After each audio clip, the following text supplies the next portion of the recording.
Hey craft lovers, welcome to Serious Crafts. I'm Sarah and I seriously love to craft, and this is my little corner of the internet where I can share that love with you. I'm an independent Stampin' Up demonstrator in Australia. If you're interested in any of the products in this video, you can order directly from my store or contact me if you'd like a hand. Today I want to show you how to make this beautiful floral birthday card. I was asked to make a 70th card this week, and once it was planned out, I knew I wanted to share this process with you. So let's dive right into the video. I cut a piece of perfect plum down to 6 by 4 inches for the card base. I then cut all of my very vanilla pieces. Firstly, a 6 by 4 inches piece.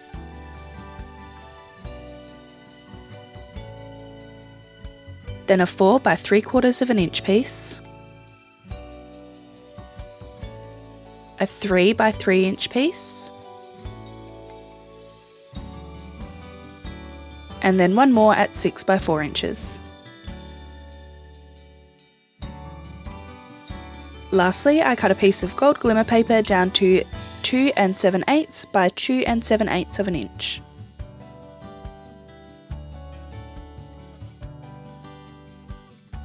Fold your card base in half and reinforce the crease, putting that aside for later. I then gathered the small 4 by 3/4 inch of vanilla cardstock and all of my embossing essentials. Today I chose to use the Happy Birthday out of the Feather Together stamp set. Prep the cardstock using the embossing buddy and then ink the stamp with Versamark and stamp in the middle of the card.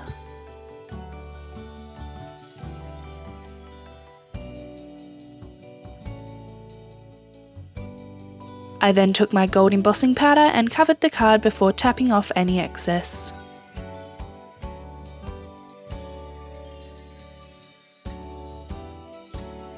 Get out your heat gun and heat set the powder.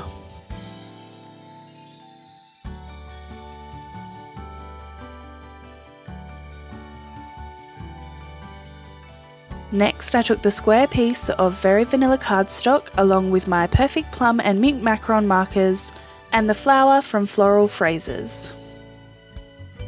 I want to stamp this in the 2 colours. So, after mounting my stamp on the clear block, I use the brush ends of the markers to colour in the sections of the stamp I want in each colour.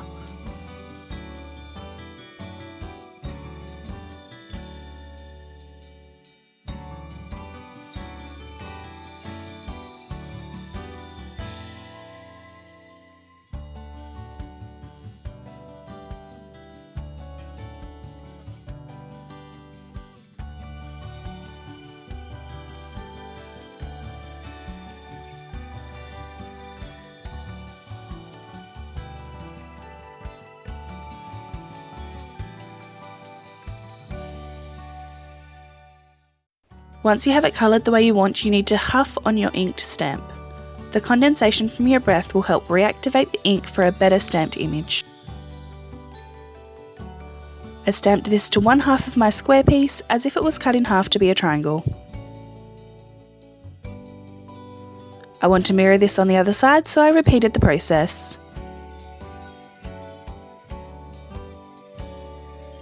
Colouring in my stamp with the markers, huffing on the stamp to reactivate the ink, and then stamping.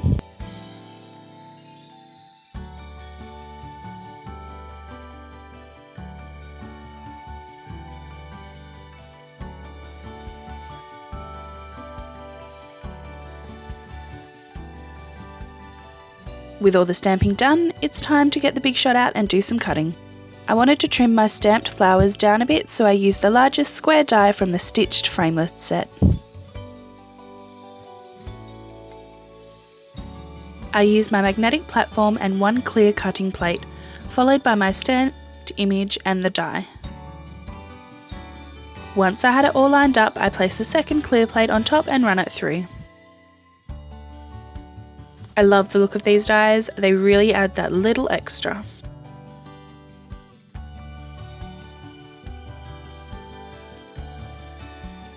Next, I took a spare strip of gold glimmer paper and the 7 and 0 out of the large numbers framelets.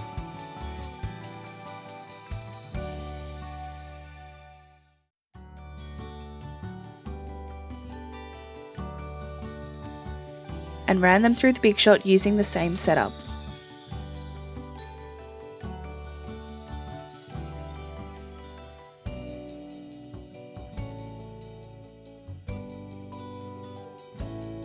I then switched to my normal platform and precision plate and took out the detailed floral thinlits.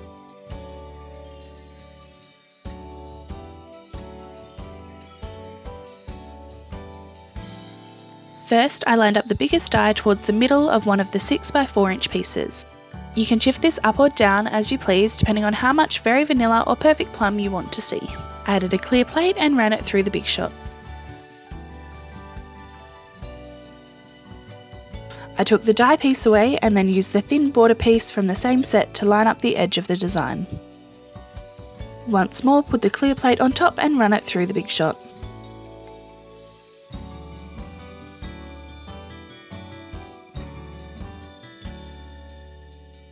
Lastly, take the final 6x4 inch piece and place the smaller of the dies along one of the 4 inch edges as shown.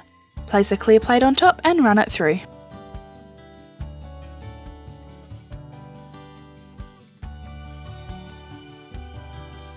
I then took my die brush set and used this along with a small tipped tool to poke out all of the cutouts in my die cut pieces.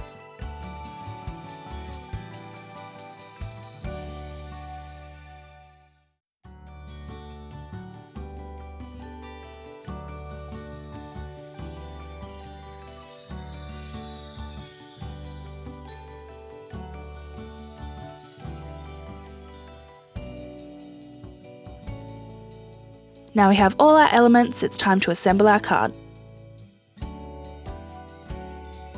Using a scrap piece of paper and a sponge, I apply Tombow glue to the front vanilla piece. This is a trick I learnt from a fellow crafter. There'll be a link to them in the description below. This is by far the easiest way to apply adhesive to these intricate dies, at least that I've found so far. I then stuck this to the front of the card with the thick straight piece of Very Vanilla along the top folded edge of the card.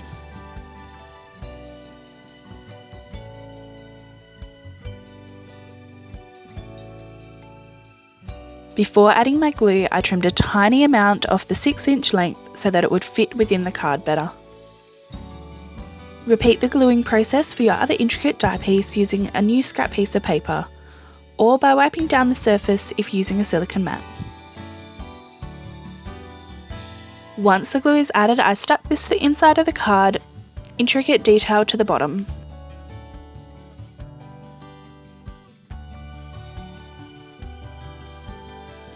I then moved on to layering my front decoration. Apply double-sided tape to the back of your stamped flowers and stick this to the centre of the gold glimmer piece.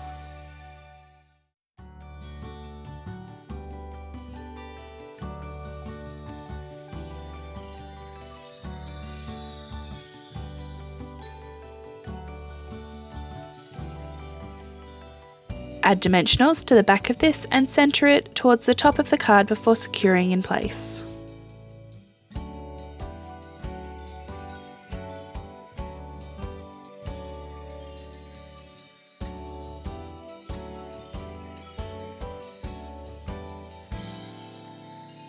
Add dimensionals to the sentiment, then adhere to the centre of your flowers. I cut the ends to represent a banner off screen, but it's totally optional. Finally, I glued my glittery number 70 to the inside bottom right of the card to finish it off.